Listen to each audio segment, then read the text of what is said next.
ఆడపిల్ల పుట్టిందని భార్యను కాపురానికి రావద్దంటూ వేధింపులకు గురి చేస్తున్న భర్త అత్తమామలను వెంటనే అరెస్టు చేసి వివాహిత మహిళకు న్యాయం చేయాలని human rights council of India, Andhra Pradesh, Telangana రాష్ట్రాల chairperson doctor Kandavalli Lakshmi demand చేశారు. ఈ సందర్భంగా రాజమండ్రి ప్రెస్ క్లబ్లో ఏర్పాటు చేసిన మీడియా సమావేశంలో ఆమె మాట్లాడుతూ, నరేంద్రపురం గ్రామానికి చెందిన డేగల గంగాధర్, డేగల వరలక్ష్మిల కుమార్తె ప్రగడ వర్ధిని లక్ష్మికి గోకవరం మండలం వీరంకపల్లి గ్రామానికి చెందిన ప్రగడ నాగేంద్రబాబు, ప్రగడ మంగాదేవి కుమారుడు ప్రగడ నాగదుర్గారావుకు 2022 సంవత్సరంలో వివాహం జరిగినట్లు ఆమె తెలిపారు. వివాహ సమయంలో కట్నంగా 2 ఎకరాల పొలం, 30 లక్షల నగదు, 30 కాసుల బంగారు నగలు, 5 లక్షల రూపాయలు ఆడపడుచు కట్నంగా ఇచ్చినట్లు వివరించారు. 18 నెలలు కాపురం సక్రమంగా జరిగిందని, తర్వాత ఆడపిల్ల పుట్టిందని కాపురానికి రావద్దంటూ భార్య ప్రగడ వర్ధిని లక్ష్మిని భర్త ప్రగడ నాగదుర్గారావుతో పాటు అత్తమామలు వేధింపులకు గురిచేస్తూ ఇంటి నుంచి బయటకు గెంటి వేశారని వివరించారు. పెళ్ళైనప్పటి నుంచి పనిపాటు లేకుండా ఇంట్లోనే ఉంటూ బెట్టింగ్ గేములు ఆడుతూ బెట్టింగుల్లో నష్టపోయి తనకు మరింత అదనపు కట్నం కావాలని వేధింపులకు గురిచేసేవాడని ఆరోపించారు. బాధిత మహిళ వర్ధిని లక్ష్మికి సరైన న్యాయం చేసి ఆమె కాపురం నిలబెట్టాలని కోరారు. మహిళకు సరైన న్యాయం జరగకపోతే హ్యూమన్ రైట్స్ మహిళా సంఘాలతో ఎస్పీ కార్యాలయాన్ని ముట్టడిస్తామని హెచ్చరించారు. నా పేరు Kandavalli Lakshmi. Human rights protection council of India తరపు నుండి ఆంధ్ర తెలంగాణ మహిళా చైర్మన్గా పనిచేస్తున్నాను.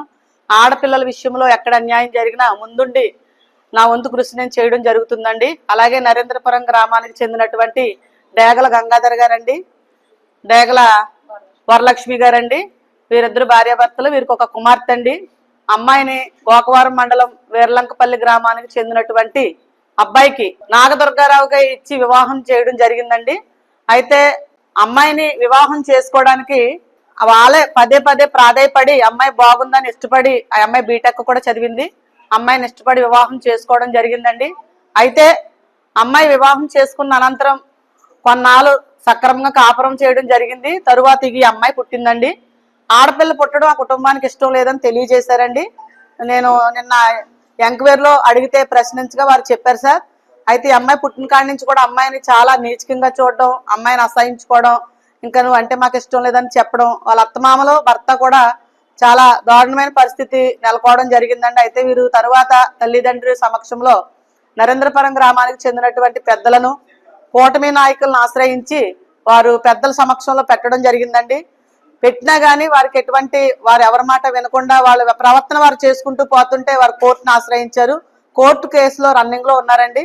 ఈలోగా ఈ అమ్మాయి మొన్నటి దినాన్ని డాడీ డాడీ అని అడుగుతుందని వెళ్ళి నేను వాళ్ళ తండ్రిని చూపిస్తాను, నా కూతురికి తండ్రి లేకపోతే ఎలాగని అమ్మాయి కొంచెం పట్టుదల కలిగి తండ్రిని చూపించడానికి వాళ్ళ ఇంటికి వెళ్ళడం జరిగిందండి. తల్లిదండ్రులు కూడా వద్దని చెప్పారట, వద్దమ్మాయి వెళ్ళొద్దు, మనం కోర్టులో ఉన్నాం కదా అని చెప్పినా సరే అమ్మాయి నా కూతురి కన్నా ఎక్కువేంటి, చచ్చిపోతే చచ్చిపోతాను, తన తండ్రిని చూపిస్తానని చెప్పి ఈ అమ్మాయిని తీసుకొని ఇంటికి వెళ్ళిందంటండి. వెళ్ళిన తదనంతరం వారు నిన్నెవడు రమ్మన్నాడు ఇక్కడికని తలుపులేసి అమ్మాయిని చాలా గట్టిగా కొట్టండి, ఈ జుట్టది పీకడం, ఈ తర్వాత ఈ గోర్లతో రెక్కి బాడీ మీద చెస్ట్ అది నిజం చాలా భయంకరంగా ఉందండి అమ్మాయి పొజిషను. అయితే నాకు వెంటనే 11:30కి ఫోన్ చేయడం జరిగిందండి నైటు. నేను వెంటనే బయలుదేరి రాగానే గవర్నమెంట్ హాస్పిటల్ నుంచి దిశ పోలీస్ స్టేషన్కి పంపించారని చెప్పారు సార్. నేను వెంటనే వెళ్ళి అమ్మాయిని రిసీవ్ చేసుకున్నాను. అమ్మాయికి వాంతులు అవడం, ఈ తలంతా తిరగడం, తర్వాత చాలా భయంకరంగా ఉంది అమ్మాయి పొజిషను. కానీ నేను చెప్పేది ఏంటంటే ఒక అమ్మాయి జీవితాన్ని నాశనం చేయొద్దని ముందర ఎవరైతే వివాహం చేసుకుంటున్నారో వాళ్ళకి హెచ్చరిస్తున్నానండి. కుర్రోడు స్థిరం లేకపోతే అత్తమామలన్న బాధ్యత తీసుకొని ఒక కుటుంబాన్ని కట్టాలి తప్ప కొడుకుతో పాటు అత్తగారు మామగారు కలిసి ఆ అమ్మాయిని అలా కొట్టడం మంచిది కాదని నేను తెలియజేస్తున్నాను. అలాగే ఆడపిల్ల ఇచ్చిన వారు వాళ్ళు ఎంత బాధపడతారో ఒకసారి ఆలోచించండి. వారు ఎంత కట్నం ఇచ్చారో, ఇంచు 30 కాసులు బంగారం, 30 లక్షల అమౌంట్, 5 లక్షలేమో ఆడబడుచు కట్నం, ఇవన్నీ ఇచ్చి కుమార్తె బాగుంటదని వారు వివాహం చేయడం జరుగుతుంది. కానీ ఆడపిల్లని ఆటబొమ్మగా వినియోగించుకొని మీ ఇష్టం వచ్చినట్టు ప్రవర్తించి ఆ అమ్మాయిని వినియోగించుకున్న తర్వాత ఆడపిల్ల పుట్టాక నాకు ఇష్టం లేదండో ఎంతవరకు న్యాయమో అది చట్టపరంగా కూడా అన్యాయం అని నేను భావిస్తున్నాను.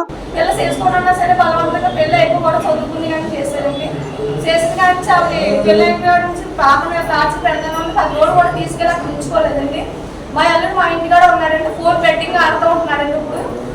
అయితే ఫోన్ బెట్టింగ్ ఎలా ఆడుతున్నా ఫోన్ బెట్టింగ్ ఆడకూడదని పాప ఒకసారి డిలీట్ చేస్తే చెవు మీద కొట్టాడండి. చెవు కన్వేర్ చిల్లడిపోయి ఇవ్వడం మానేసిందండి నా కూతురికి. ఇలా నా కూతురిని దేవన్ చదువు రోజులు మోడల్ స్కూల్లో జాబ్ వేయించారండి.